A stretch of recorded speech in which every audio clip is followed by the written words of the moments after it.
Essa imagem aqui, ó, isso daqui é uma imagem, tá? Não fiquem achando que foi a Pro que fez, mas isso daqui é para dar uma ideia do que vocês vão fazer hoje para a Pro, tá bom? Então, ó, a gente vai fazer o seguinte, na primeira aula, a Pro entra, fala, e quando tiver aviso na reunião de vocês para vocês não atrasarem, é porque a atividade vai ser na primeira aula, tudo bem? Então, é assim, ó, o tema da aula de hoje é processo de separação de misturas. Então, vocês vão perceber que aqui, ó, tem vários processos, tá? Vários processos que a Pro vai falar ao longo da aula, tá bom? Então, vamos lá. Ó, primeira coisa, a gente vai fazer a distinção entre os tipos de mistura. Então, a gente tem alguns tipos de mistura. Misturas heterogêneas e misturas homogêneas. Misturas heterogêneas. Alguém lembra o que são misturas heterogêneas? O que significa a palavra hétero? Que dá para distinguir uma coisa da outra. Isso, exatamente. Tá certo, que não se misturam. Isso, que a gente consegue enxergar mais de uma o quê? Mais de uma? Fase. Fechou, é isso aí, perfeito. E misturas homogêneas. Se heterogênea a gente enxerga mais de uma fase, homogênea a gente enxerga quantas fases? Uma. Fechou. Uma fase só, tem aspecto único, contínuo, uniforme, ó, tá aí para vocês. Tá, ó, tá aqui, ó. Água e óleo, aspecto heterogêneo, ó. Alguém falou, a gente enxerga mais de uma coisa, é uma coisa, ó. Cada coisa que a gente enxerga é uma fase, ok? Então, ó, água e óleo não se misturam. E, ó, na sequência, água e sal. Água e sal misturam e a gente vai enxergar quantas fases? Uma fase só. Então, vocês já sabem, né, quais são os tipos de mistura. Então, qual que é a ideia dos processos de separação de mistura? É que a gente chegue lá no final com cada um dos componentes das misturas separadinhos, com os componentes puros. Tudo bem? Processo de separação de mistura. O que eu quero que vocês guardem para cada processo? O nome dele, que tipo de mistura esse processo separa. Então, assim, ó, nome do processo, que tipo de mistura? O que é isso? É mistura homo ou mistura hétero? E aí, vocês não precisam escrever, né, homogênea, heterogênea. Escreve hétero, escreve homo, entendeu? Para vocês terem recursos, para poder ficar fácil. Como ocorre essa separação? Como se dá essa separação? E exemplos que façam sentido para nós. Não adianta você pegar um exemplo que acontece numa situação que a gente nunca viu. Então, vocês vão perceber que algumas coisas têm muito a ver com aquilo que a gente já conhece, ok? O que vocês estão vendo na imagem aí? Fala com a Pro, por favor. Guindaste. Um guindaste. O que esse guindaste está fazendo? Não sei. É um imã. Tá puxando essas coisas de ferro. É um imã, exatamente. Não sei o que ele tá fazendo, ele é um imã, tá? Então, ó, primeiro processo de separação de mistura, separação magnética. Boa noite, eventos. Hoje é dia 4 de maio, nossa primeira aula de buffet e banquetes, ok? A disciplina é SBB. É uma revisão, tá? Porque vocês já tiveram o conteúdo de mise en place. Banquete. O que é o banquete? É uma grande refeição festiva e pomposa. Usualmente, inclui diversas entradas, pratos principais e sobremesas. A pessoa que organiza e cobre os gastos é normalmente chamada de anfitrião. Normalmente, tem como propósito uma celebração, um casamento, angariar fundos para a caridade. Organização de buffet e banquetes. A importância do profissional de eventos. No atendimento e na qualidade técnica operacional, surgiu da necessidade de capacitar as pessoas do setor ou não de alimentos e bebidas, para melhor atender, vender, elaborar cardápios, além de uma postura ética profissional e do asseio pessoal, mas também propor ferramentas técnicas para otimizar o tempo, na mise en place. O que é mise en place?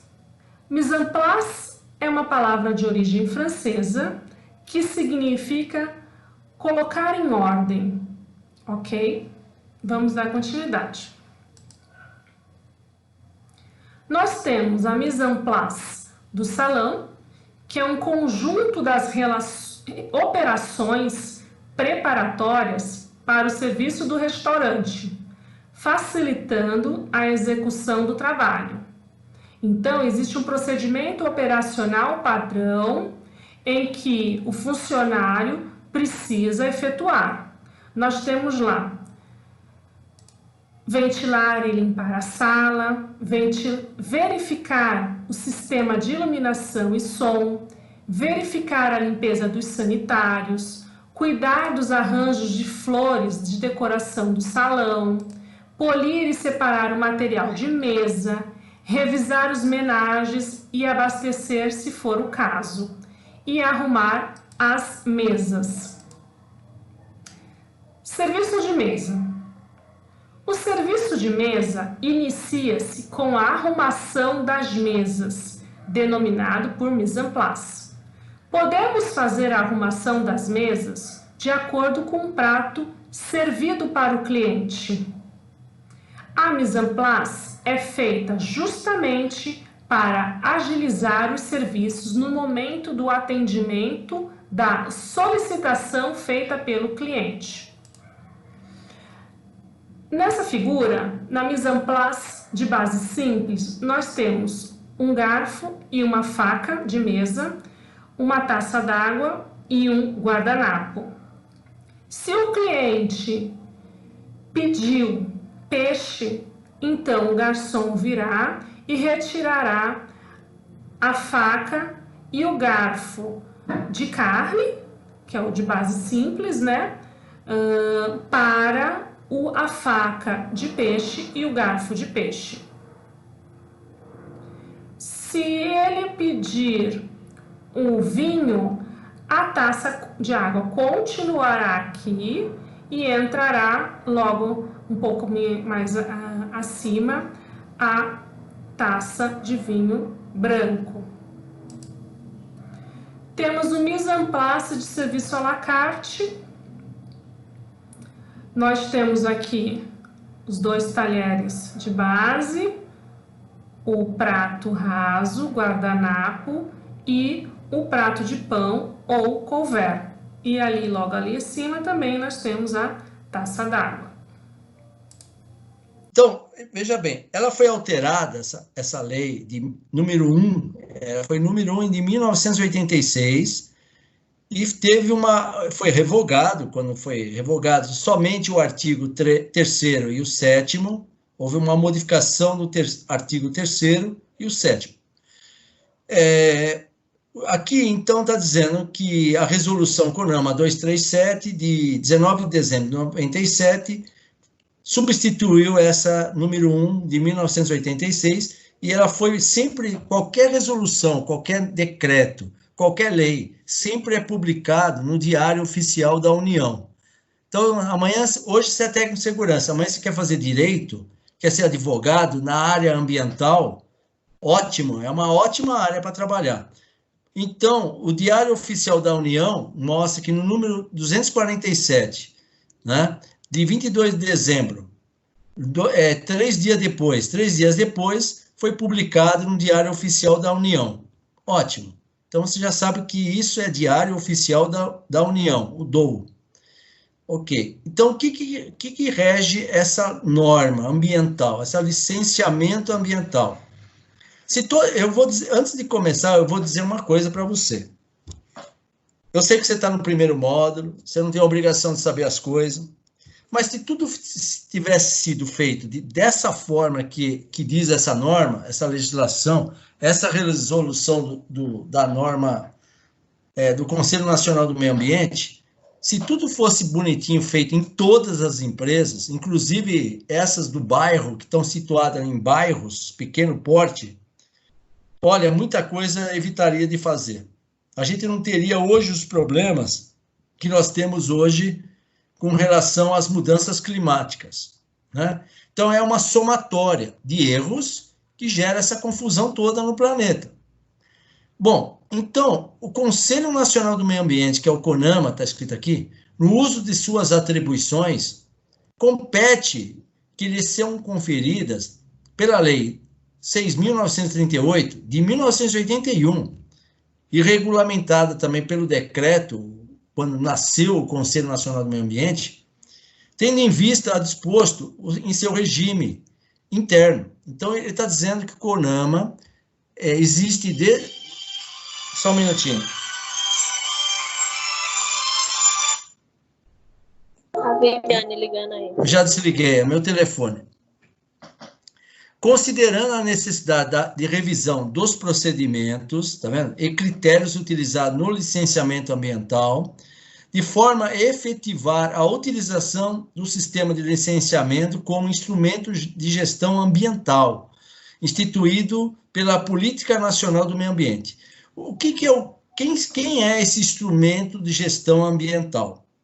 Se você puder anotar aí no seu caderninho ou no papel que você tiver aí, a norma referente à gestão ambiental, que eu vou anexar, eu vou ver se eu consigo anexar aí também no nosso arquivo, é a NBR, né? É a NBR 14.001.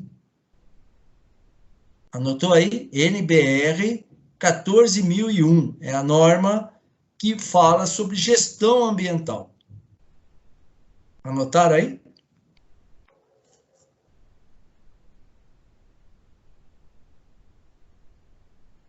NBR 14.001. Era de, se eu não me engano, era de 2014. Se eu não me engano. 2014. Tá bom? Anotaram? Licença aqui, professor. Ô, gente, eu vou mandar alguns arquivos em PDF de impacto ambiental no grupo. Quem quiser dar uma olhada. Tá bom, querida. Obrigado pela ajuda. Pronto. Tá vendo? Ó, então vamos lá.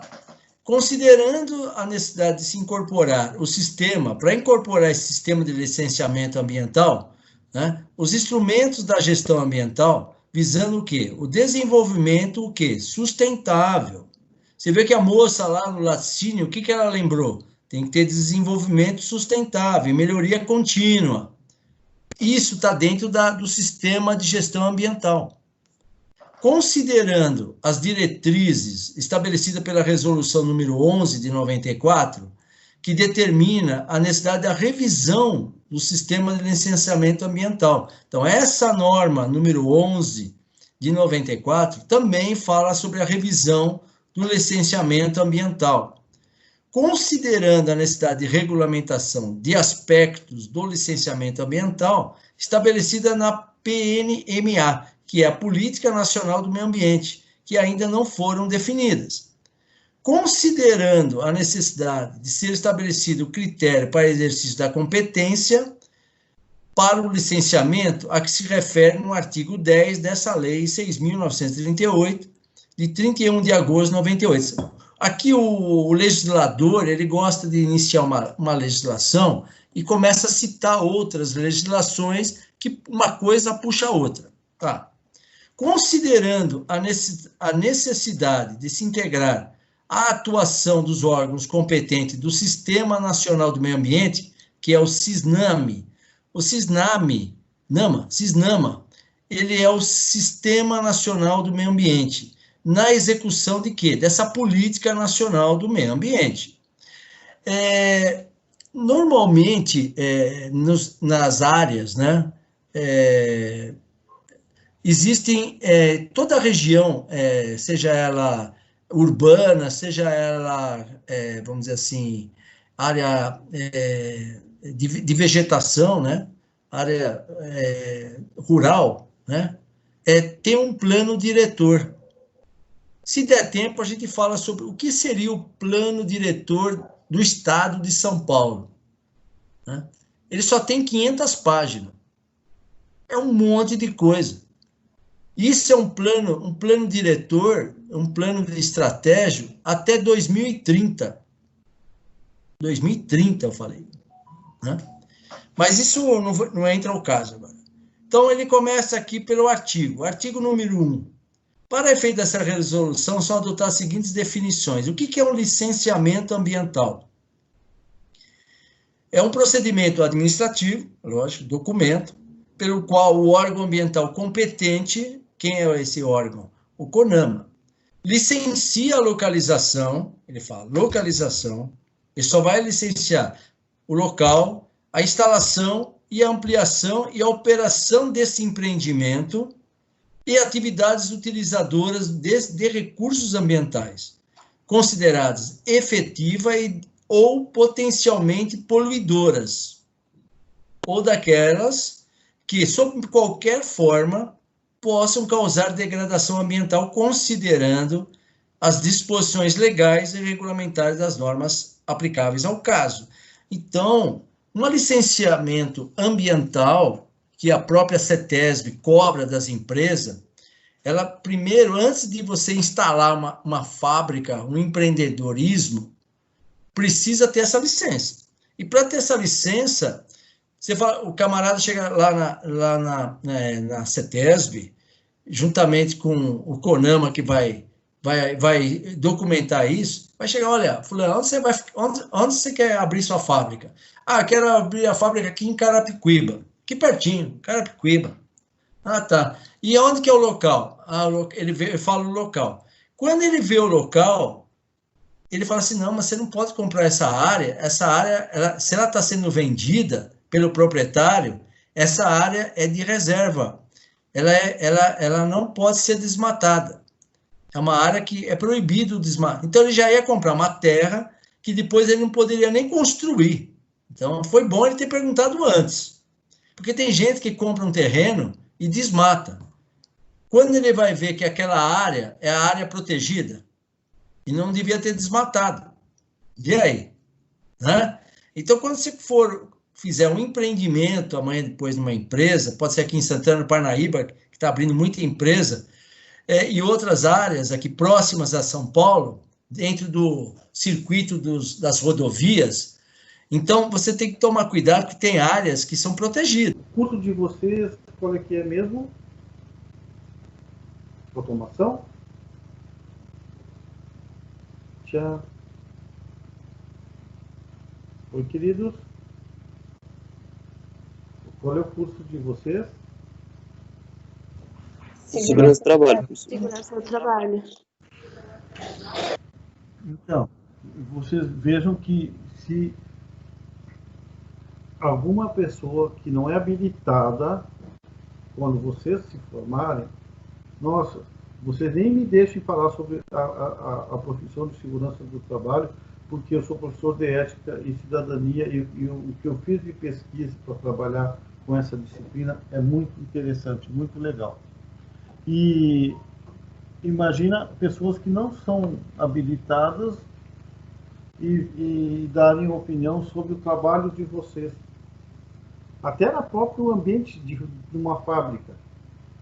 Você é um profissional que vai estar lá distribuindo material, dando segurança para que as operações de uma fábrica funcionem. Aí chega um próprio funcionário lá, digamos que não é habilitado como técnico de segurança do trabalho, e começa a emitir opiniões sobre a profissão de vocês. Isso é senso comum. O senso comum é obtido por meio de conhecimentos empíricos que acumulamos ao longo da vida, sendo passado de geração em geração e não se baseia no método científico.